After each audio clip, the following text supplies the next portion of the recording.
This is Goblin Boom Boom Juice. Hello, welcome to Roast Mortem. It's the official show of being official. My name is Tom. I'm official Travis.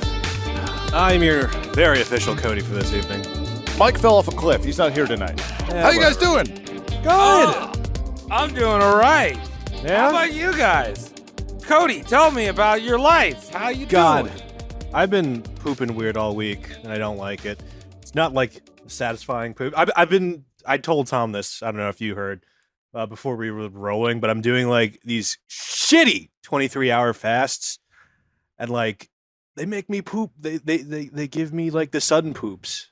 Like I'll be walking thinking everything's fine, then I take a step and it's just like, whoa, is the lower intestines of my body suddenly quicksand? I need a bathroom. You're making fucking kimchi. This is a fantastic way to drive away new listeners to the show. I love it. I know. Just I going, tried it. Oh, what is this history? I poop weird. Scale. Hey, it's a historical fact that everyone poops. It's true. I'm not, that's fine. I'm sorry you're dealing with that, Cody, but, eventually you won't have to fast. You'll be able to slow, like Sonic. Yeah, did you guys get that like GIF I posted suddenly?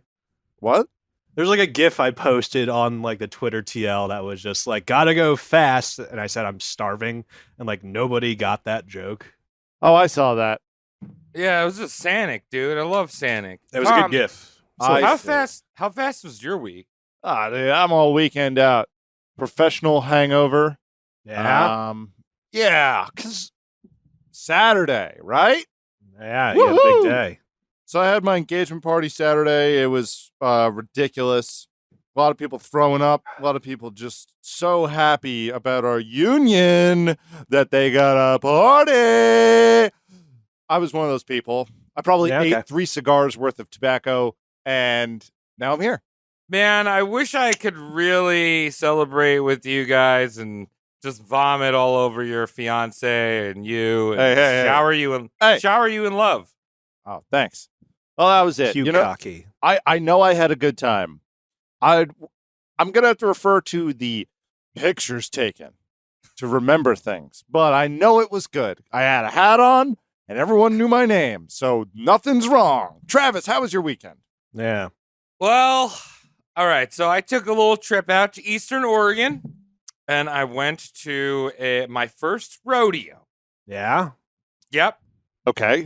What did they think of you? Very out of place. My car had New York plates on it, which, of course, luckily my window didn't get broken. But the best thing about it is, it's very patriotic, and they had everyone all right. If you or a loved one have served in this military branch, and they had these girls, flying the military branch flag out into the rodeo, please stand. And of course, the first one they bring out is Space Force. All right. Now, I agree with that ordering, because if you do like the Marines and like 12 people stand up, and then you do, knock off Captain Kirk, no one's going to stand up. So you have to start with like the minimalist, I feel. No one who's in Space Force. Like 6 guys, and they're probably all named Ned. They're in a polyamorous relationship with themselves in Kazakhstan, of all places. I believe that they're stationed in the Middle East, which is what we need more of, as we've been removed recently. I don't know if you've heard, but the rodeo is now back home. Yeah. So, I was very out of place. I enjoyed my time out in a very conservative Eastern Oregon. Saw some gold mining towns, stayed in an old hotel. It was fucking sick. Super 8s are pretty old. Most what? Of them. Most Super 8s are very old. I stayed in one of those. It was weird. Not good. Yeah, Super 8s are a way to get aged lice and bed mites. Their water pressure is so bad. It's like, I could outdo this if you gave me like 2 monsters in 60 minutes. Yeah. I could pee like whatever their fucking like shower head is doing, because that was sad. Yeah, they don't have clear pipes, and the Wi-Fi claims are absolutely ridiculous. But I'm glad you made it back to your liberal haven of Oregon, where the homeless people are growing like daisies. Yeah, you know. It's nice to be amongst the common folk. Yeah, no, it's not about fascism. Cody, who's on the chopping block? Oh, hey. We're doing a guy I really like. I like this guy. I How like do you him a mean? lot. He's Johann Konrad Dippel. And just that name already is great. Have we done any other Johanns? don't think we've- No Bach Huh. yet. See, but I'm focusing in on the last name, Dippel, dog. He's Dippel, like you a like little that? baby Dippel. I don't know what that is, but I imagine it's like a booger, but it looks like a seal baby. It's Like a a dip- Dipple. Well, like a that's Dipple what- dots. Yeah, Dippin' Dots are just little like cow boogers. Yeah. They Well, take this the is the end of it. German version of the cow booger Nice. tonight, boys. Okay. All right. Well, he's got a great name. Probably would invite him to my birthday party. All Does- right. Does he shave his legs? I don't know. He must have like at least had that thought at one point, being like a German man of the 1600s. Right. It's like, oh, it's getting pretty bad down there. It might start like a friction fire eventually against my like burlap cloak. Let's wait another week, see what happens. Against his hose.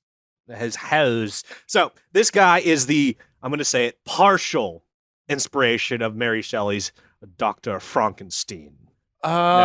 Okay, this could be fun. I'm imagining a lot of shovels, beating we got animals shovel- and stuff. Oh, All right, cool. Okay, yeah, we'll get to it. We got cadaver experiments. We got fucking Dippel's oil, little brew he did up Ooh. all by himself, and soul transference tonight, guys. Oh.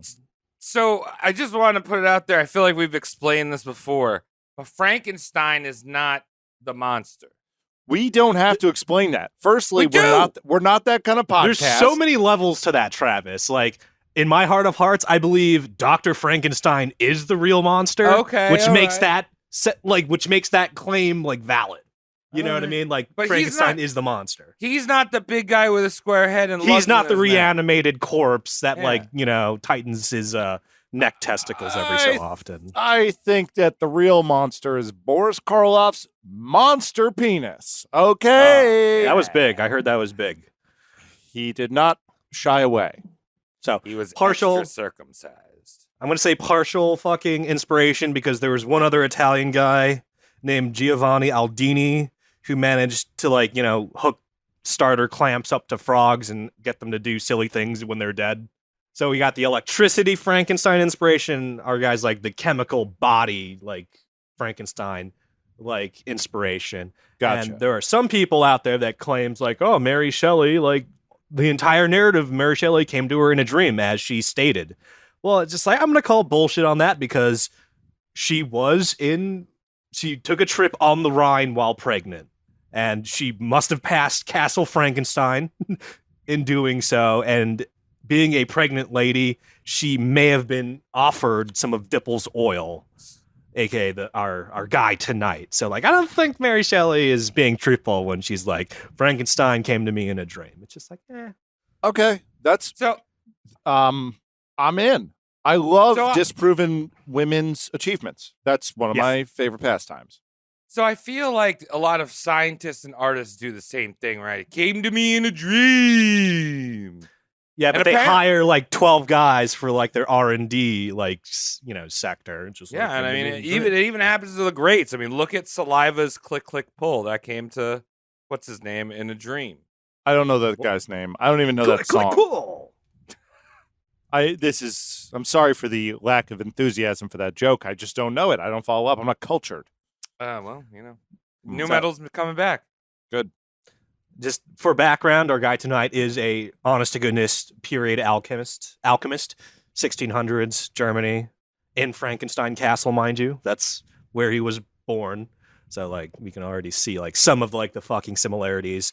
And just so you know, like towards the end of his life, he goes against the church.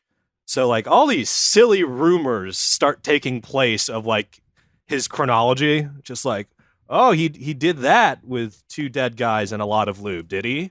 So like as soon as he starts being like anti-papal, like the church starts sowing like its fucking rumors to the townsfolk. And you can probably guess some of them, but I'll take you there on the slow ride. Gotcha.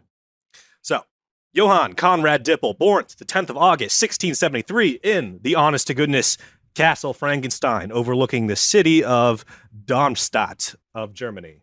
So it is a real place. Mary Shelley was next to it and used its name and likeness for her book. What a bitch. What a bitch. Like, getting fucking inspiration from the real world. How dare she? Yeah, right? Yeah, I'm gonna make a fucking horror movie about Target. I was there yesterday. Did you know that the movie Space Jam is actually based on a real guy? No. Michael Jordan. The new one? The Michael What? Jordan they had in that movie was actually based on a Michael Jordan who played basketball and then baseball at the end of the movie. Yeah, but the one in the movie was voiced by Mel Blanc. So Right. don't think he sounds like that in real life, is what I'm trying to say.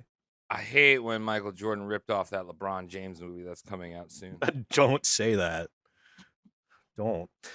Johann, our boy Johann, was born into minor nobility, not royalty. He was an offshoot of a baronetcy, I believe, and that's not blood related to like whatever emperor or king is in the big chair. That's just you did the big guy a favor, and he owes you one. Right. So like you get it. You're an offshoot of baronetcy. You don't have you're not related to the big cheese, but the big cheese recognize essentially. Johann's father was a third generation clergyman, so everyone just assumed our boy tonight would just follow in daddy's footsteps because duck, duck, duck, goose. It's the past. That's how things worked in the past. You were just a copy of your dad, and you tried having you tried finding a wife and making yourself again. It was fucking weird. Yeah, it's like peasant, peasant, peasant, knight, peasant, peasant, Whoa. peasant, peasant, peasant, monk, peasant, Monk. peasant, peasant. Or you like surf the monk or night trains if you're successful in those ventures. So he was given the old theology homeschooling from an early age, just thinking he'd be, daddy's, disciple. He went to the University of Gießen, so it wasn't all homeschooling. And from there, he opened up his palate, including theology, philosophy, and that sweet, sweet alchemy. Oh, yeah. Just Make for gold. the people that are... Yeah, there you go. For the people that are uninitiated. What are them pesky alchemists always trying to do, Tom? They're only trying to make gold. They're greedy, and I want to be one.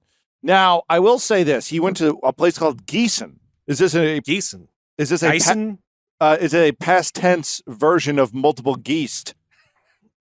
Got Gießen. Yes, the university that has been goosed many a times. Got Gießen. Got my degree from... Hey, I got a question for you guys. All right, so if you had you could do two things. First, you could turn one object into gold. What would it be? And second, if you could turn one object into a hard-boiled egg, what would it be? First one...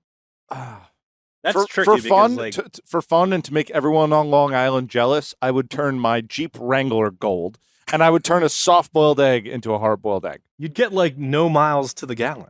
I would just be a piece. The people look and they go, whoa, look at the lift on this shit. Because it's just a pissing contest around here, apparently, that I got involved in because I wanted to go off-roading. That guy probably orders 24 bagels at the bagel shop. Whoa!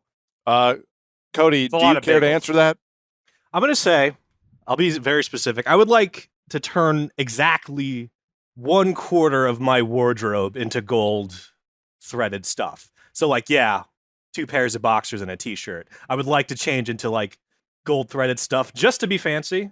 You know what I mean? I feel like it would do wonders for me if I like take a lady home and then like my shorts come off, my basketball shorts come off, and it's just like, wow, he's wearing gold boxers. I feel like that'd have an effect. Question, how did you bring a woman home with basketball shorts on?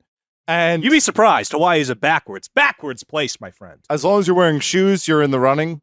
We don't wear shoes. Yeah, man. yeah, We but wear slippers. Cody, wouldn't it be more badass if you pulled your boxers down and your pubes were gold? Here's the reason I said only like 1/4 of my like fucking like wardrobe, because shit's heavy. Shit's heavy and is always trying to be stolen. I don't need like thieves making passes at my like fucking like bird's nest. You know what I mean? It's too much of a hassle. Well, I mean, that's one way of staying single. Let's continue. We didn't even answer the egg question. Oh, yeah. Do you like eggs? No, All right. So do you care? no. Okay. I was interested to see what Travis had in the pocket, though.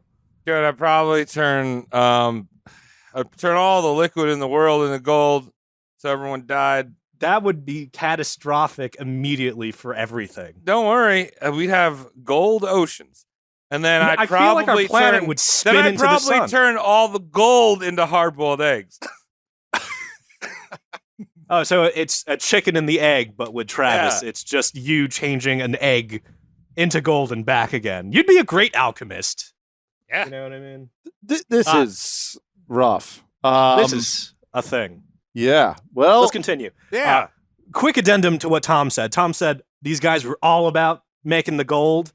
They were all about making the gold and making some kind of Europe syrup that would make you live forever too. Oh, right. So it's a two-part.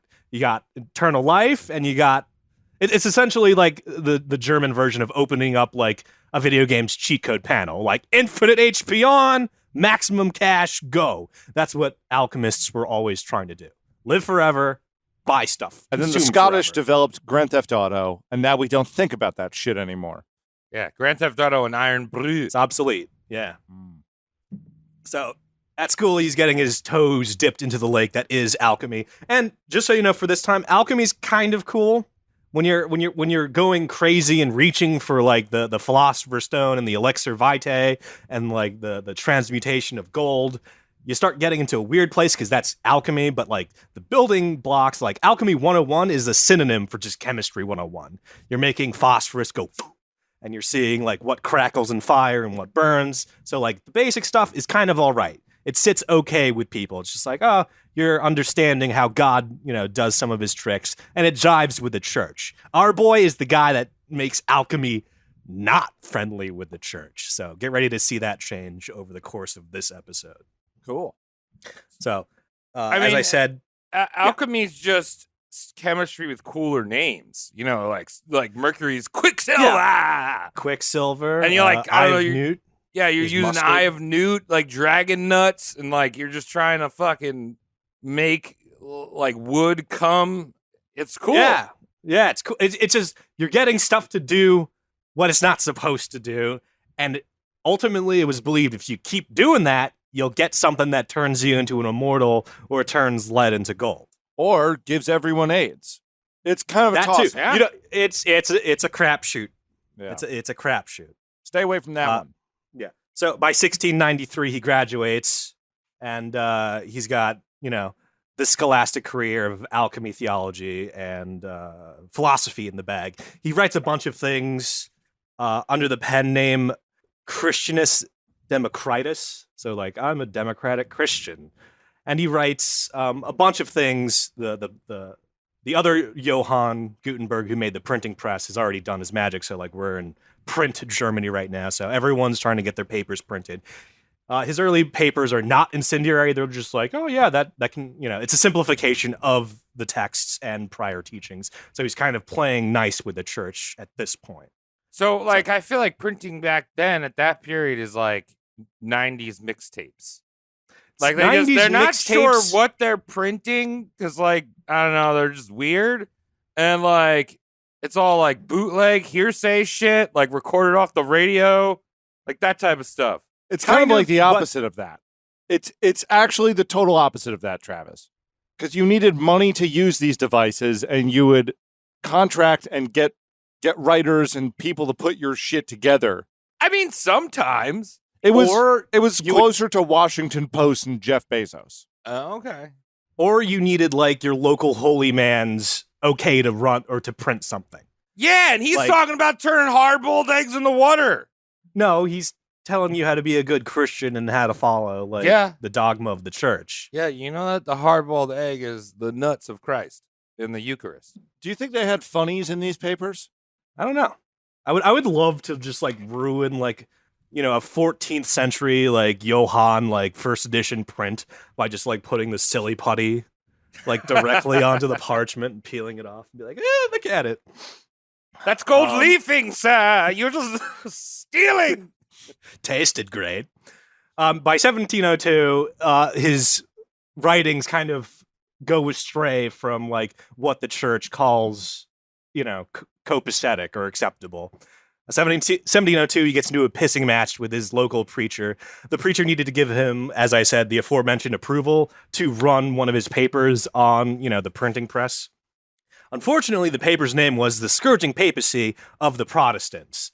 So he kind of like did a muckraking incendiary paper against the Pope and was kind of asking the local holy man, is like, is it okay if I use the printing press to make a bunch of these pamphlets up?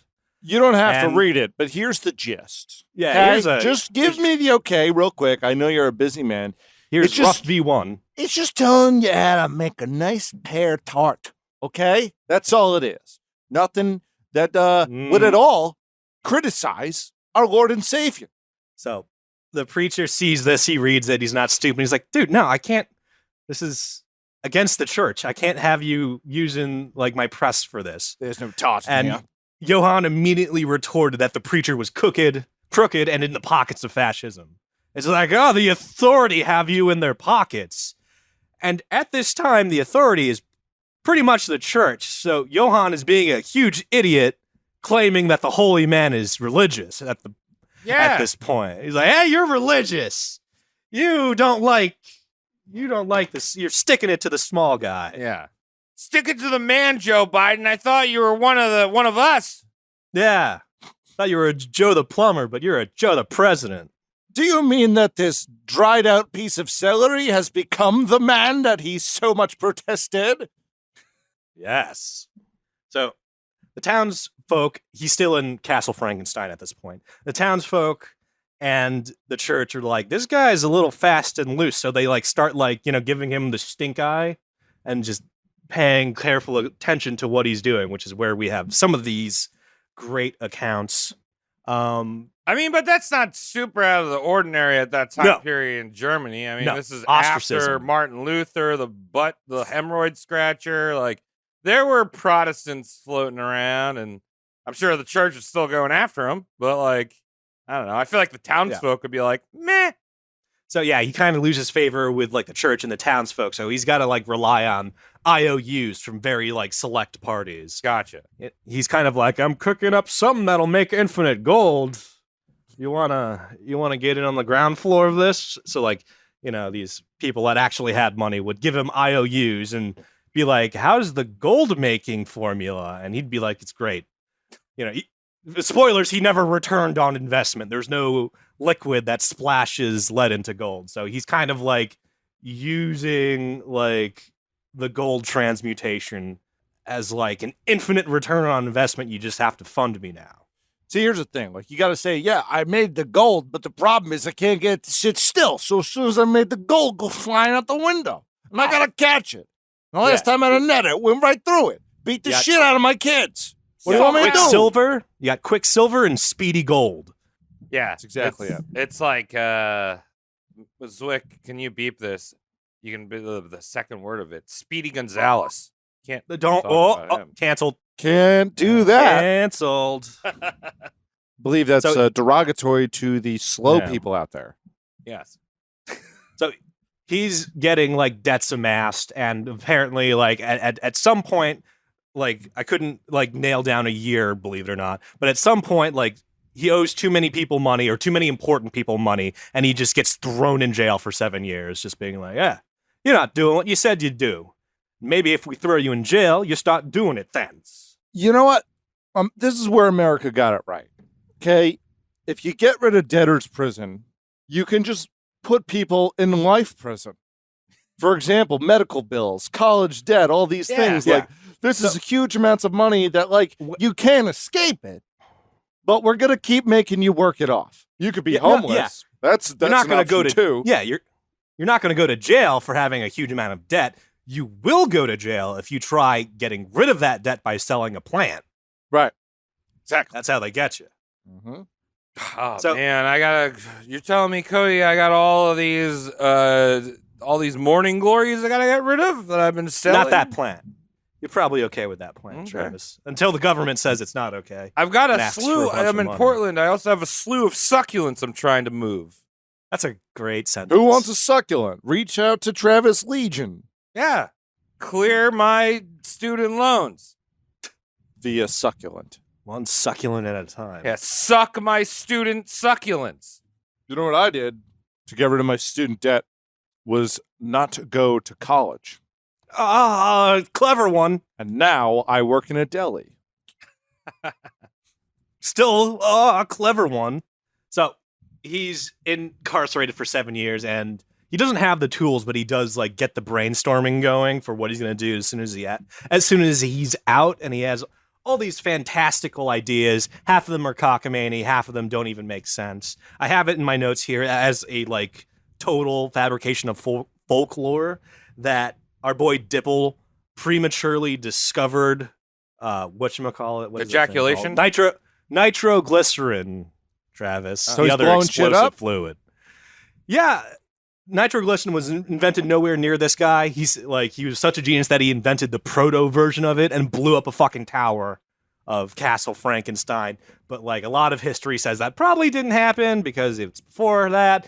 And if you go and ask people from Castle Frankenstein, they're just like, we've never lost a tower to anything. It's But, been like, fine. It was a very interesting like character thing that may have been like the church like slinging shit on him. I originally thought it's like, oh, he invented boomy liquid and is blowing up shit. Well, don't give that guy business. Stay away from him. Well, I'm sure he came up with a better name than nitroglycerin for whatever exploded. He was probably just like, this is goblin boom boom juice. Goblin boom boo juice. Boom juice. I just call it boom juice. You know what I mean? Like that rolls off. Cody, that's not mythical enough. You got to throw an animal in there or a mythical beast. Dragon cum. Grrr, ladies.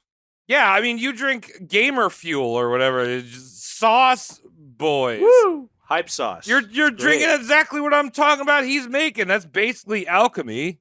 Doesn't explode gamers. once it hits my like fucking epiglottis, Travis. Quick, come quick. Johann Dippel has made very special hype sauce for you. So everyone's like looking at him. He's like, you're making sauce that makes it shit go boom. You're supposed to be making sauce that makes people live forever. Or, you know, turns like crap metal into good metal. Or be able to concentrate on Fortnite for endless amounts of time. Yeah. Eh, This is the PewDiePie goblin boom boom juice. very important to not distinguish the two. So after like he spends like, you know, a lot of time at the drawing board in jail, he gets out. Back in Castle Frankenstein, he makes something called Dippel's oil. Now, Dippel's oil is marketed to be many fucking things over the course of Dippel's life. It was pretty much, it just became what you were looking for, more or less. Is number one thing sexual? No. Okay. Check. Dippel's oil is essentially if you charred bones and hooves into a soup and let it cool, that's pretty much what Dippel's oil was. You mean he was just slinging bone and hoof soup? Yeah, he was making bone and hoof soup, but his R&D scheme very weak. His marketing tactics hella strong. Like Right. he didn't like divide the budget well. Guys, I So, gotta like- tell you, forget this Dippel's oil. Go back to the roots of it. Bone and hoof soup from Bavaria. Oh, my goodness. They love it over there. Pair that up with a white bread dumpling and you're in heaven. Isn't bone and hoof soup just glue? Yeah, I feel like you that's can make. what I'm talking about. Yeah. I feel like you could make a very, very gourmet soup with bones. Oh, yeah, can. marrow, They for make sure, bone but raw. maybe not hooves. Yeah, leave the hooves hooves too. out of it. You know what? The hoof might be the thing that fucked him up. He might have had like a gourmet soup made of bones, and then like his fucking like teacher's assistant Igor like throws a hoof in and just ruins the rest of this guy's life because Dippel's oil was thick, viscous, foul-smelling. It reeked of rancid meat, which makes sense, and creosote. And for those of you that don't know what creosote smells like, it's kind of like pine tar. So rotten meat pine tar fluid. So you're saying that he had one assistant that was just like, he was like, go outside and get me some bones and put them in. Yes, I'm going to say yes. And then when I'm he gonna say- came back, he was like, that's a hoof, not a bone. Why did you do that? It ruined everything. He's like, that is horse toenail. You're going to love this. Are you just like Ray Romano and I'll be like indescript Norwegian man pretending to be German? Yeah. Okay, that's the rest of the podcast then. Yes. So as I said, throughout history, or like just Dippel's life, the Dippel's oil pretty much just became whatever he needed it to be. Like there was ranging from like, oh, it's the imperfect or incomplete version of like, the Philosopher's Stone juice. It'll make you live forever if you keep taking it. Subscription. Still working out the oil making lead into gold thing. It's crazy how people will subscribe to that stuff all willy-nilly. Forget the scientific mind. But what I'm saying is that people are just so gullible and ready to hand over money. Patreon.com/roastmortemcast. Check it out. Yeah. Visit us there. Continue, Cody. Yeah. So, I mean, Cody, gamer subs. Yeah. So it was pretty much whatever they wanted to be. He even went so far as to call it a perfect substitute for the elixir vital, aka the elixir of life, which confuses me to the core. Because if you're an alchemist, searching for the elixir of life, why are you going to say, I made it my own thing of it that's as good as it? Just say you found it. Well, he came out with the Pepsi to its Coke. Yeah, he was working on Mr. Pibb, and it turned into Dr. Pepsi, and everything was right. Except Coke never existed. So it's fun that way. Yeah. Yes. Just keep putting air in the tire, and then eventually it'll look like a baseball player. It's like, what? For people that weren't in the market for eternal youth or eternal life, he just marketed Dippel's oil as kind of like a Vicks vapor rub, as an aromatic that cured diseases. So if you had a fever, you would have to just crack open, a flask of this stuff in the room. You don't have to drink it.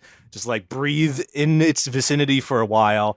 And he said it could get a patient to sweat or cry out his sickness entirely.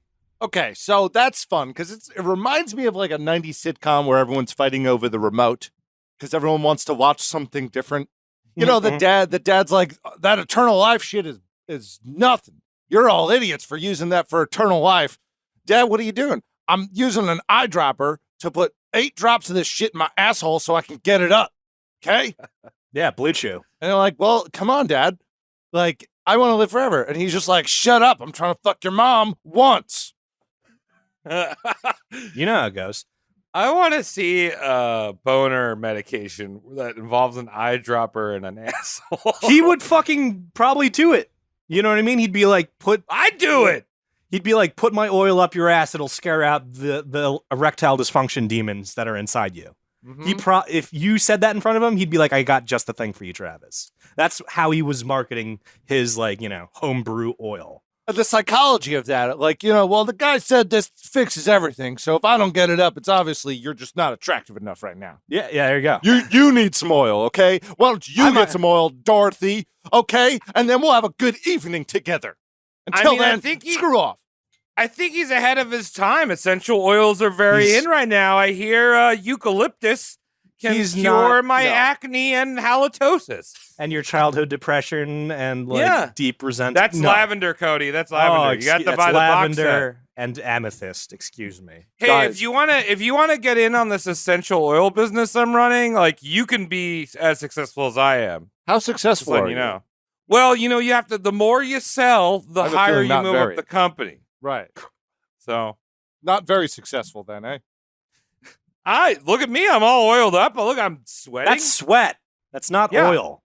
You have to grease some gears in order to make a few dollars, right? You know what I'm saying? Yeah, you need to grease a few gears to make an omelet, right, Travis? But anyway, if anyone's interested in becoming an associate for my essential oils, bone soup oil, please hit me up. You can become an associate. I'm working my way to VP. We'll get there eventually together. Is it essentially?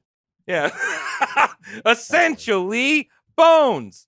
Just imagine a greased up you looking into a camera going, do you want to be as good as I am? Just good. Well, essential doesn't mean necessary, right? When it's essential oils. Oh, yeah. It just means the essence oil. Yeah. So they're not important. That's important. Anyway, when your boy Dippel couldn't find somebody that wanted, life everlasting or just, a clean bill of health, he would offload his Dippel's oil to the local tanner as a tanning solvent. Okay. So, and those of you from who aren't from Long Island probably know what that means. But those of you from Long Island, that is not for tanning beds. No, like there'd be a saddle made of like fucking animal hide, and he's like, "Oh, you splash my junk on it, it turns into leather. It gets rough, and you can, resistant to wear." And I like how you meant. I know this isn't how you meant to phrase this, Cody, but you're like, for those people not interested in eternal life or being healthy, imagine that sick son of a bitch where the product did work and it still wasn't interested. Like, hey, Or man, it you can live forever. over-delivered. Nah, I'm good. Like it over-delivered.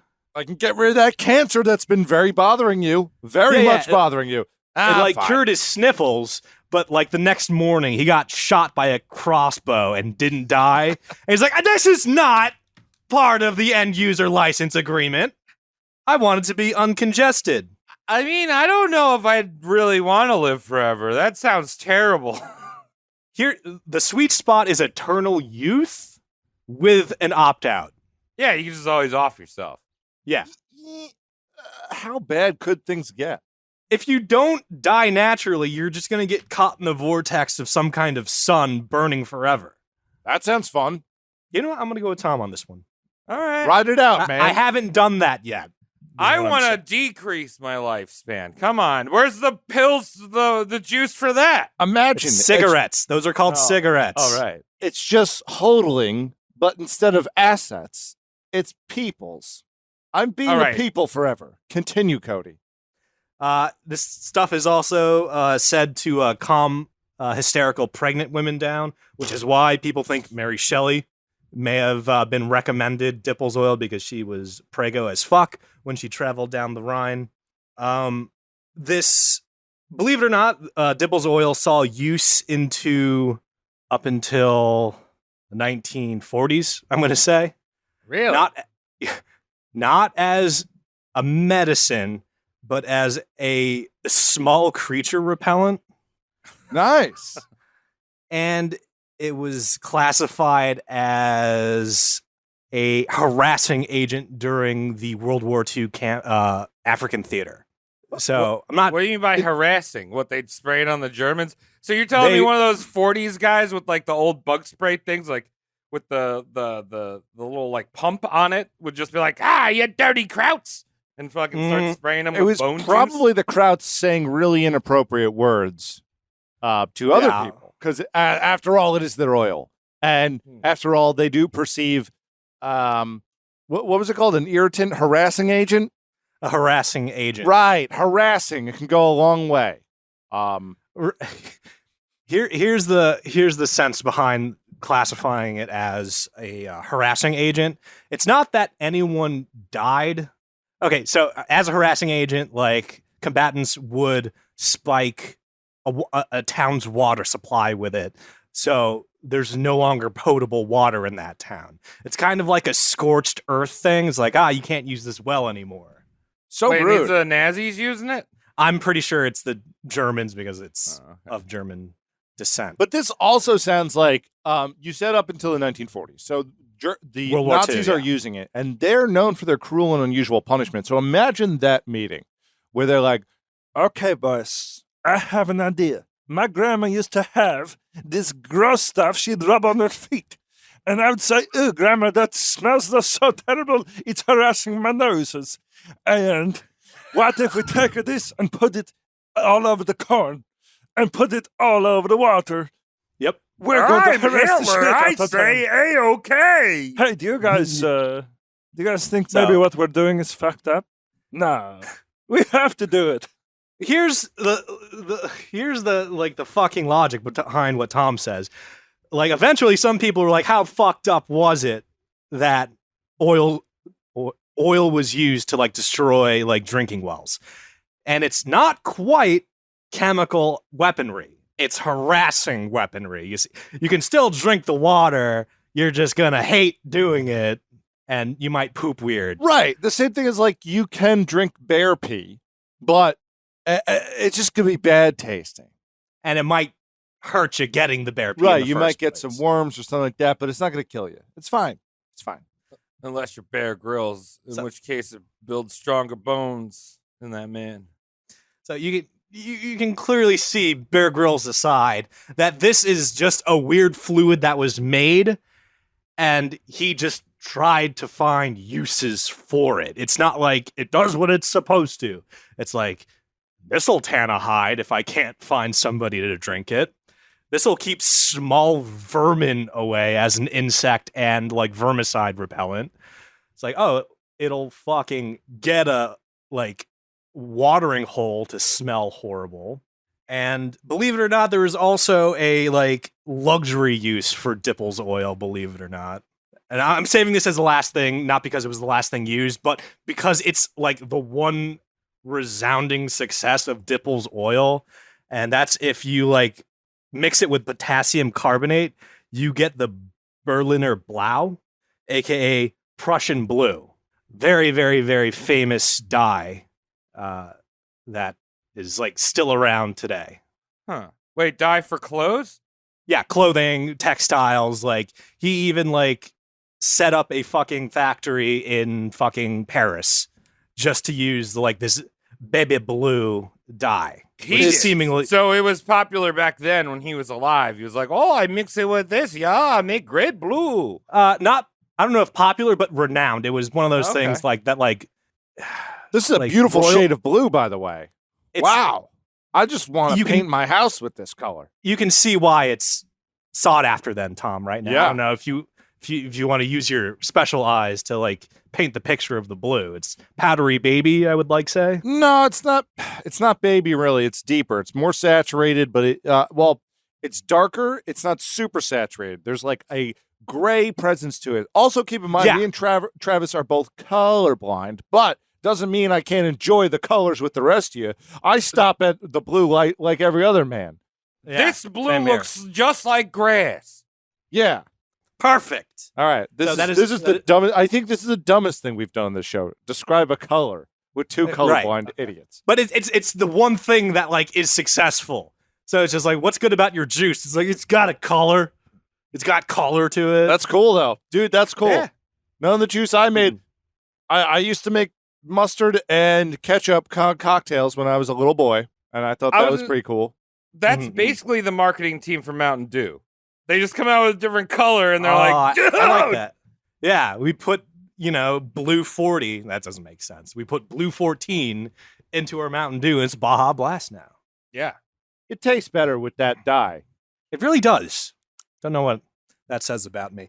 But anyway, I said like the Dippel's oil R&D team seriously got shafted when it came to the marketing team, because Dippel got it in his head that he's like, this is like, the philosopher's stone juice. So he made an honest to goodness offer to the ownership of Castle Frankenstein for a trade.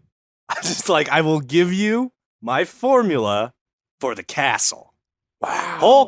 Just give me the whole castle, and I'll give you my special juice. Didn't he already have the castle, or was he just hanging out? It's not his. It's not his. Like, it's this like family tree. He gets a room somewhere. Like his family gets born there. But like, I want you to imagine like he's got like a great step uncle that like is owner of the castle. Right. And he's like, hey, uncle. In this area, it's all actually Latins who live there. So everyone's in one house, and that's fine.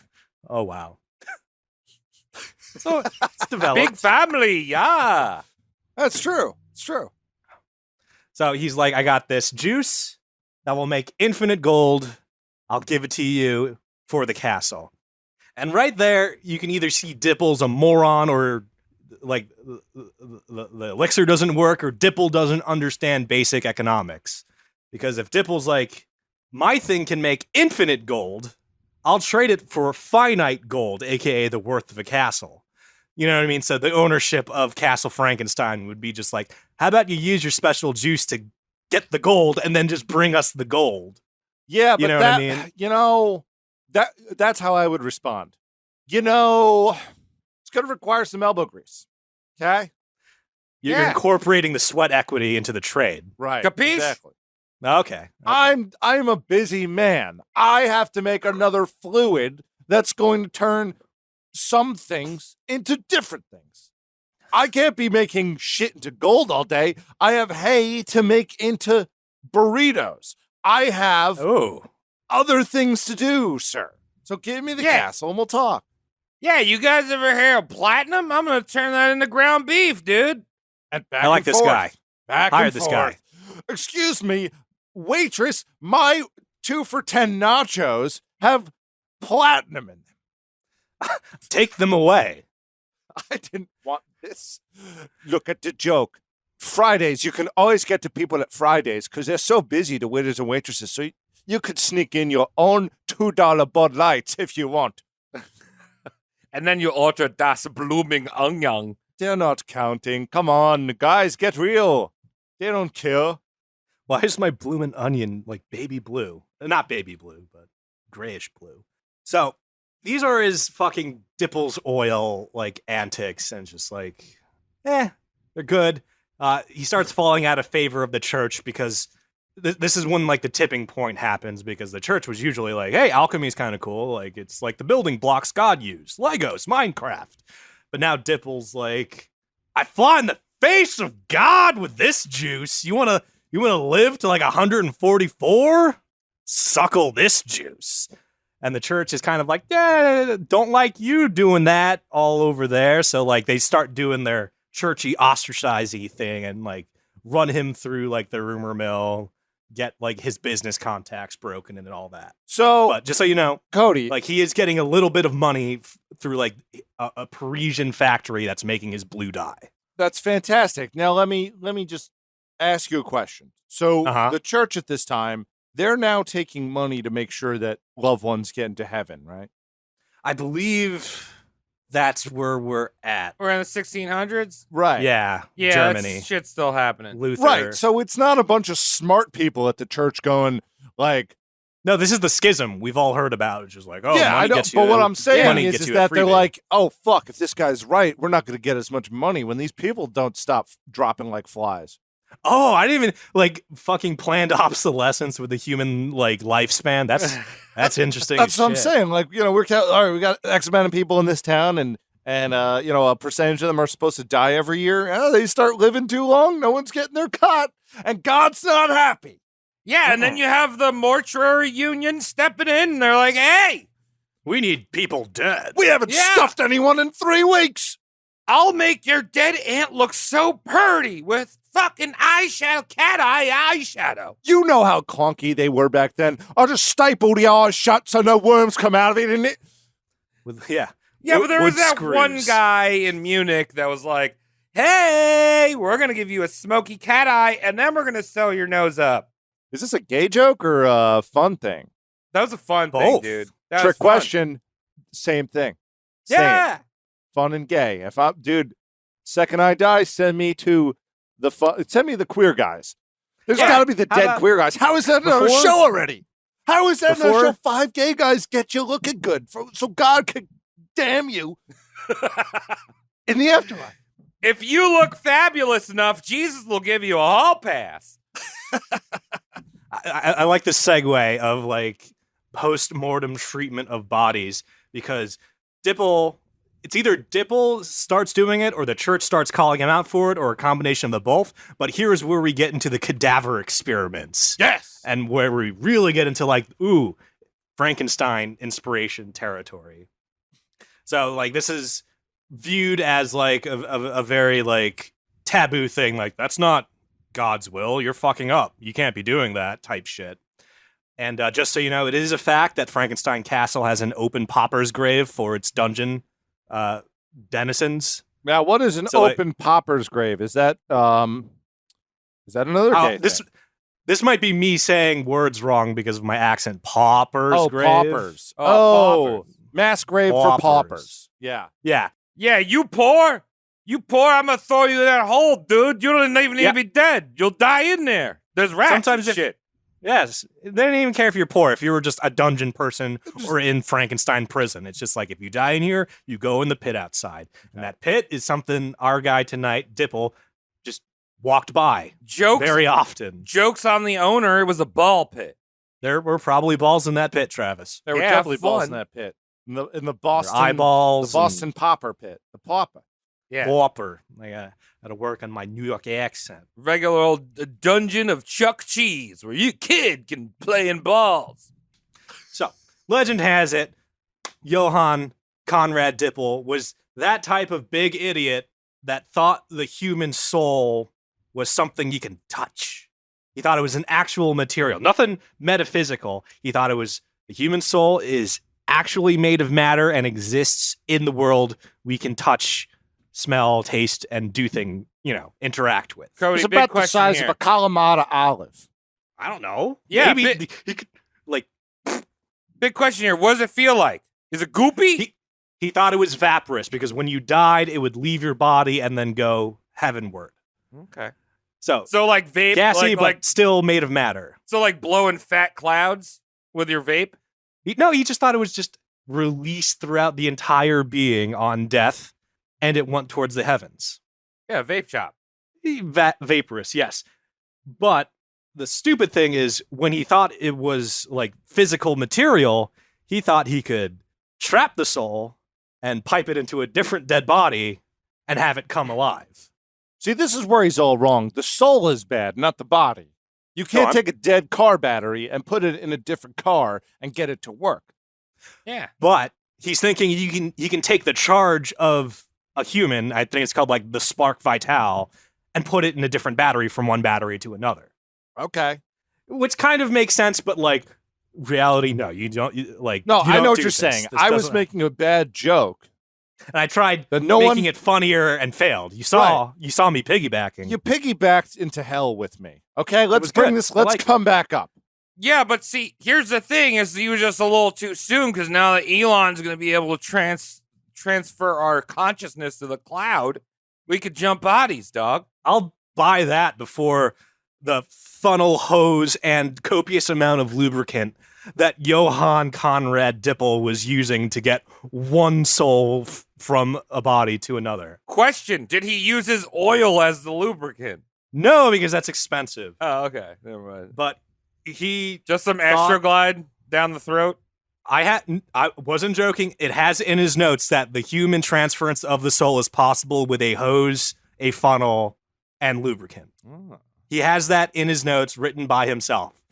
And there's two schools of thought that you can look into this.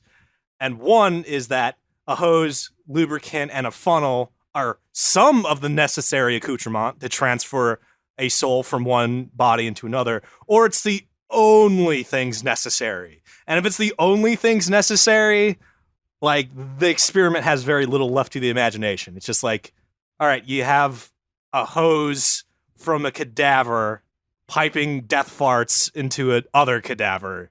This Mr. guy's Dippel. This guy's putting. All right, here's the problem. It's clunky. What he's got to do is just build a chair, right? He's got to build the chair. Too many moving so parts. So he can connect the Legos easier. Okay. He doesn't need all the goof and the go. Like this is not windshield wiper fluid. It's a soul. It comes out of the dick. We all know this. Is that where it's going? Because I feel drained as shit. I'm just imagining, every time. I'm just imagining someone doing a fucking like beer bong fucking funnel. Like I want to die and then be like Post Malone does a fucking funnel of my soul, and I turn into a rap boy. See, It sounds like he was confusing death farts with a human soul. Yeah. That's what I want to. Yeah, look, you take the body, you put it in a sleeping bag, you beat it up and down, and then you get the other body to huff it. The dead one. You get the dead You get body. the dead to, one I think to that's start where huffing it. You jump that's on him where like the an funnel accordion, comes in. and then while you Yeah. hold the sleeping bag with the other mashed up bones in it, and then that's how the guy wakes up. He goes, "Where have I been?" The Matrix, you say as he wakes up, and then you charge him 5,000 kroner. Yeah, and he's in a body that's like not really his. He's like, this one's left-handed though. I can't get into my phone now because the face is different. My finger francs is not working on my phone. Could you imagine that explaining to the guy at the AT&T? Look, I was different. I swear, I wasn't always a giant blonde woman. I'm new now. I was a young boy that got old and died, and now I'm this lady, and I need to get into my phone. My Look, my Roblox account. Yeah. let me speak to your manager. They'll understand this. The managers at AT&T stores always do. So at this time, he's in Frankenstein Castle trying to, like, fucking plumber like one soul of a fresh corpse into a less fresh corpse. And while he's doing this and helping himself to the pauper's grave at Frankenstein Castle, a local cleric started the rumor that Dippel was taking these bodies and trying to reanimate them with lightning bolts. You see what's going on? But Dippel's like, no, I'm actually hooking hoses and funnels up to them, you dumb cleric, man. Like, fuck you. Trying to reanimate them with lightning bolts is way cooler than sticking funnels in their butt. And here's the thing, Travis. I think our boy Konrad Dippel realized that because he started doubling down on the church's accusations. Okay. Because they seemed cooler than the shit he was doing. So, like, when, like, this cleric was like, you reanimate corpses with lightning bolts, Dippel was just like, shit, I do. Maybe I do. You know Could what you I mean? imagine Like, halfway through thought like that? Like he's going to correct someone, just like, hey, you bringing back bodies with electric. No, that's not what I do. What I do is I sand them down and then, oh, yeah, no, I use lightning bolts. Yeah, and then he turns on his 92 Civic and just, like, grabs the fucking car battery jumpers. Like, sticks to the guy's nipples. No, yeah, dude, he's going to come back to life. He's going to catch him on the way from the store. I guess I don't need these 47 cans of sauerkraut. I could just zap them now. It's like, oh, wait, positive goes on the left nipple. Excuse me. So, like, the church, like, begins swilling all this rumors out. Like, he reanimates corpses with lightning bolts. He keeps the company of the actual devil. He... You know what I mean? Like, deals in arcane knowledge. Dippel heard all of this, and he's like, that's cooler than what I do. So he just doubled down on all these church rumors that are supposed to get him, like, ostracized. And, he gets ostracized for agreeing that he keeps the devil as company. He's like, hey, he comes by every Tuesday. It's great.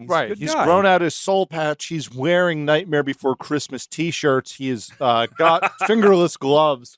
He kills his uncles who have had Japanese training with the katana. Yeah. You know what I'm saying? Like, that's that level. That's an inside joke. Wait, I thought you said you had 7 uncles. It's really 9. 2 of them are dead.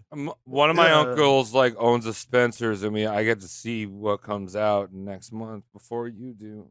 Whenever they send defective shoes, I get to wear them behind the door. Check out this Pickled Rick hat. We're riffing on a real life person that has become a roast mortem character, and I love Tom's pseudonym for him of James. Yeah. Or James Yankee. Bleep James that Yankees. shit. Bleep the first one. Yeah, James Yankee. Just Zwick, you have fun. He's already bleeping stuff.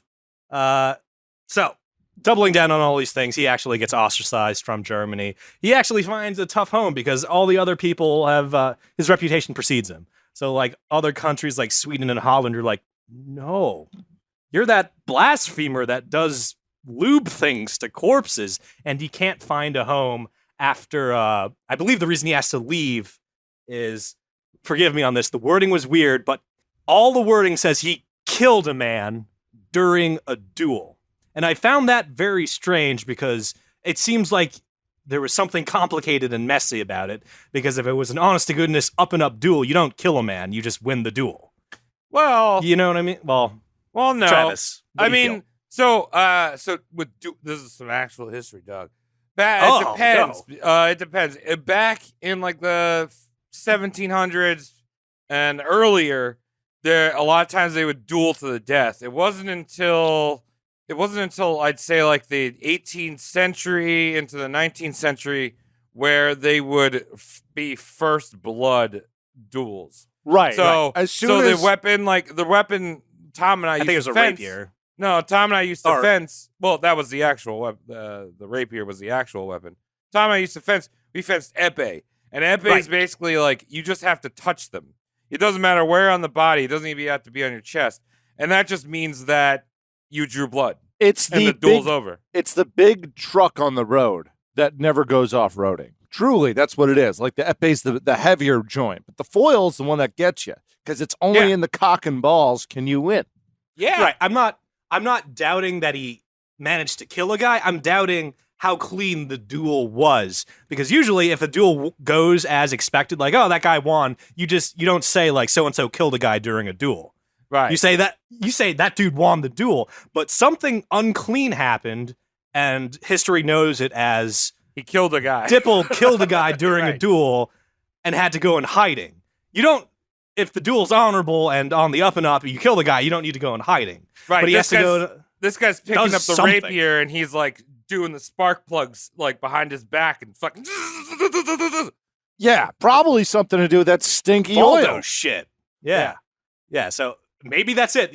People thought like, oh, he keeps the company of the devil. He cheated. You know what I mean? He got arcane insight on how to like yield his rapier better. But anyway, he has to go into hiding. He can't find really a place to live because everyone like pre-exiles him, or aka doesn't let him into the country. I think Holland is just like, you can't be here because you do weird things with lube and corpses. He does keep afloat by lecturing on astrology and chiromancy. What's chiromancy? Palm reading, Travis. Ah. So he's doing some new age ahead of his time stuff to keep the lights on or keep the candles lit. Guys, if I ever like lose a hand in an accident, that's the first thing I'm doing. What, reading? with the hand that you lost? Yeah, or... I'm gonna go right into a palm reader place. I'll be like, what's my future look like? And when their head explodes or something, or I get kicked out, that would be funny. We should all, next time we're all together, we should go get our palm read. That's fun. We should do it. The trick is you have to always yes and what the chiromancer says. You know what I mean? So if like the chiromancer is just like, oh, I sense great tragedy in the last 8 years of your life, you just be like, yeah, how do you know? How do you know? I knew So that. you pretty much just fuck their cold reading and Barnum statements up. My goodness. It's like, yeah, I was an Eskimo from like ages 4 to 16. So anyway, your boy Dippel, Johann Konrad Dippel, sets up a lab because I guess his extended fam at Castle Frankenstein was just like, you got to go. You can't come back here after you kill that guy. So he sets up an honest-to-goodness lab near the town of, Wittgenstein? Sounds good. Wittgenstein. Sounds not legit, Liechtenstein. dude. And because his lab is further recluse now, like in Frankenstein, like, the servants and the family would be like, hey, Dippel, what you doing? And he'd like show them like whatever gross shit was on his desk. Johann, I hope you're having fun with your friends. Could you turn down your Rob Zombie? Yeah, exactly. And now he's like, fuck you, Dad. I'm going off the grid. Yeah, and he puts up like Kingdom Hearts posters on his walls, and he gets the platform shoes with the big zippers. Right.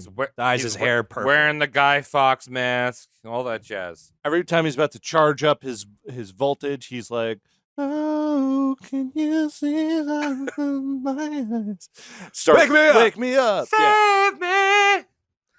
She's like, I'll So, save you, because he had baby. his own lab that was even more reclusive. Like local ministers were like, that guy's grave robbing and bringing like fucking like hamstrings back to life and keeping the devil's company. And I alluded earlier, like this is when he's just like, yeah, I keep the devil's company. He tells me how to make the elixir of life, and I know how to do that now because I hung out with the devil.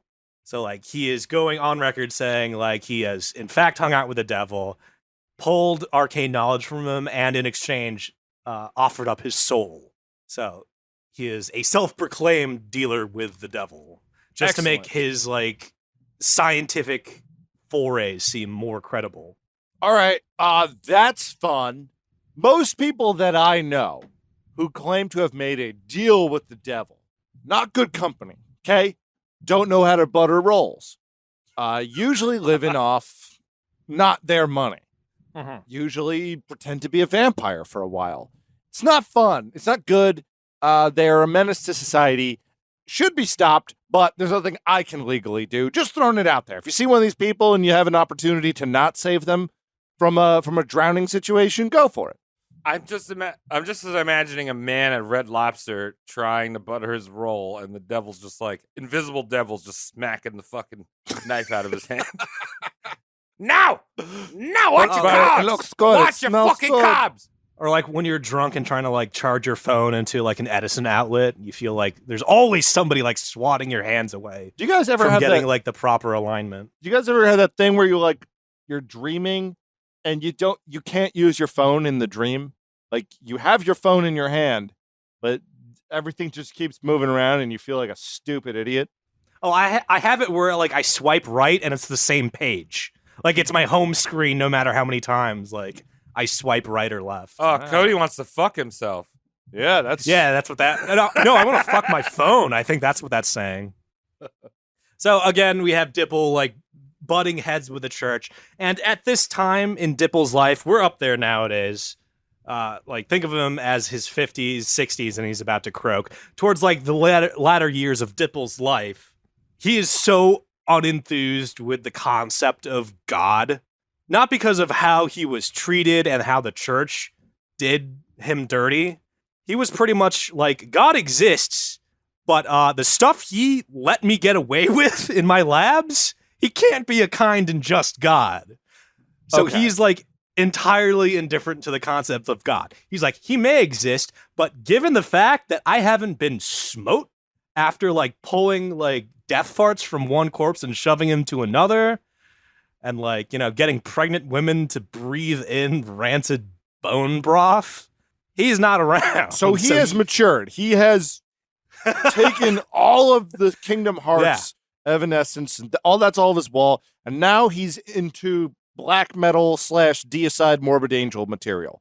Okay, not because somebody shattered his will, because he shattered his own will. That's what I'm saying. Like he still's like, oh, God it's God, but that guy's bad. Like you guys tried to get me to stop making my oil, and you called me a meanie. And if that guy's real, then he hates you too. How's that sound? Like Slayer, Tom Araya kind of shit. That was a big moment in the Enlightenment. I don't quote me on this. I believe it was John Locke and a few of these other philosophers that were just like, God exists, but he just basically made the universe and said like, whatever. And it's just like watching. Yeah, because I believe, according to some scriptures, God like made the universe where there wasn't free will. And he was all bummed out because it's just like, oh, this is an orchestration or a play. Yeah. That, you know what I mean, doesn't have any excitement to it. So he's like, let me make idiots that can disobey me now. And we'll see how much like fun the whole religion thing when you add inebriated monkeys to it. Well, I mean, it's the difference between playing like GoldenEye against AI and then like, I don't know, playing against real people, PvP. Gotcha. So, the summer before his death, he claimed he got the new juice. He perfected his Dippel's oil. The as seen on TV version of the elixir of life. And there's that one guy who's reading the newspaper with the ad in it who's just bought so much of it, spent his entire fucking salary for a year and just eating the shit. And he's just reading the morning paper like, what the fuck am I eating then? God damn it. Yeah. And he's like, Martha, get the Clippers. There's a coupon. It's how I would feel if, like, you know, I think we said on the Bernie Madoff episode, when Bernie was, like, really desperate, he, like, invented an imaginary super account that had, like, super, like, return on investment. And all of his, like, longtime loyal, like, investors were like, what the fuck? Yeah, what do you mean? You could do more? I mean, that's how it must have felt in the 90s when, they had Nintendo, and then Super Nintendo comes out, and you're like, God damn it. Yeah, exactly. Right? Or will you just put some toast in the toaster and it's about 30 seconds in and then your dad comes home with bagels and it's like, fuck. Well, I gotta eat the toast now. Damn, waste not, want not. God damn it. It's marble swirl, so I like it, but I'm looking at a dozen of bagels. So, aged 61, he got up there. Our boy invents the new juice, as I said earlier. The new and improved Dippel's oil that is pretty much the as seen for TV version of the elixir vitae, aka the legendary chemical elixir of life. So, age 61, he says, I got this new juice that will literally add 74 years onto my lifespan. Don't at me.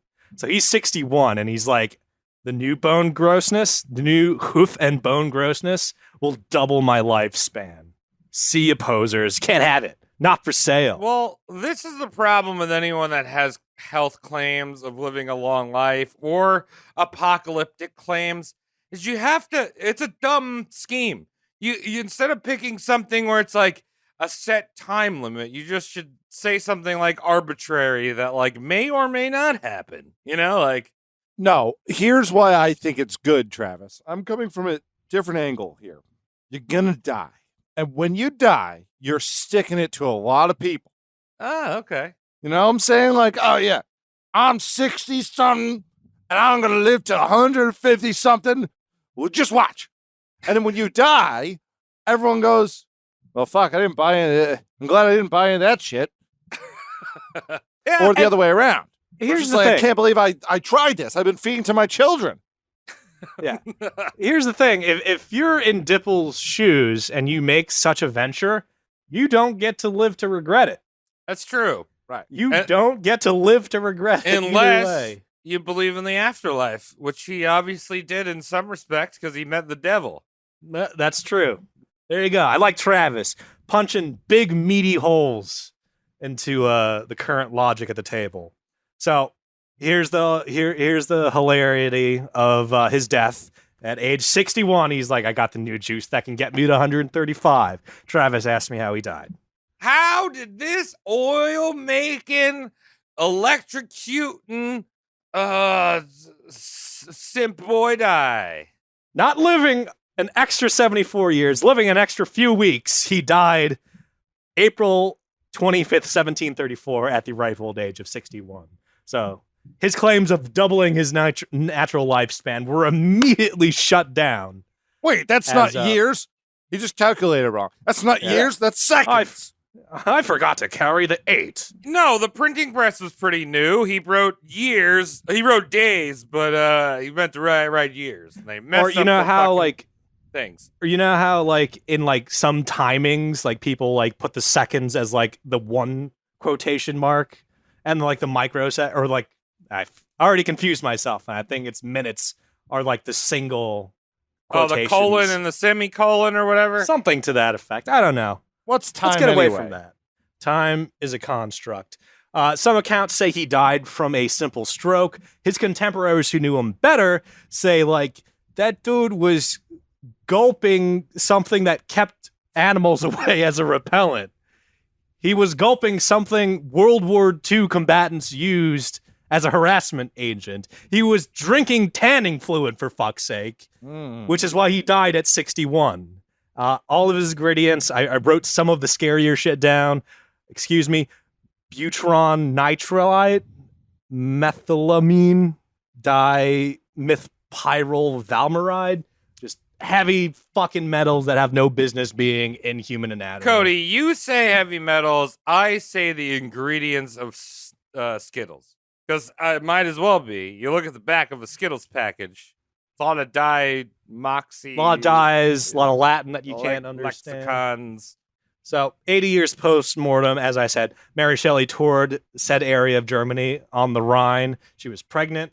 Maybe she was given Dippel's oil because it's part of like the things it alleviates is birth pains and discomfort.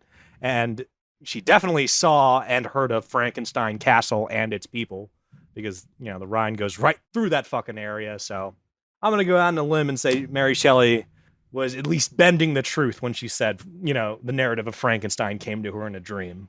Okay. A dream, by the way, she had during the fucking Lord Byron episode. I remember she's in like this rainy mansion. She's spending a rainy weekend in a mansion with like Lord Byron, the guy who inspired an iteration of Dracula and Mary Shelley. So like she's like, oh, it came to me during that weekend I spent at Lord Byron's mansion, but it's just like probably not. So I think that we need to actually roast Mary Shelley because obviously this is more of a direct inspiration for Frankenstein because he lived in fucking Casa de Frankenstein. Right. Yeah, Casa de Frankenstein. But I remember on the Fugger episode, we actually talked about another guy who was fucking with Nickel. And in my research on that one, that guy was also an inspiration for Frankenstein. So we gotta dig a little deeper, boys. Super interesting because like the other half I have in my books, in my notes rather, is a gentleman called Giovanni Aldini. And I said earlier, he's like the lightning half of the Frankenstein rumor. But he is a distinct guy on his own that I might do an episode on because at one point he was world famous for getting an oxen corpse to shit after it was dead with electricity. Whoa! That's pretty fun. That's a good squeeze. That's like that's when you hire the Steve-O mortician. Yeah, he said he hooked up the cathodes to the dead ox's diaphragm, and that blew a turd across the room. So. Well, that's as good as being alive, isn't it? Isn't that all we're doing anyway?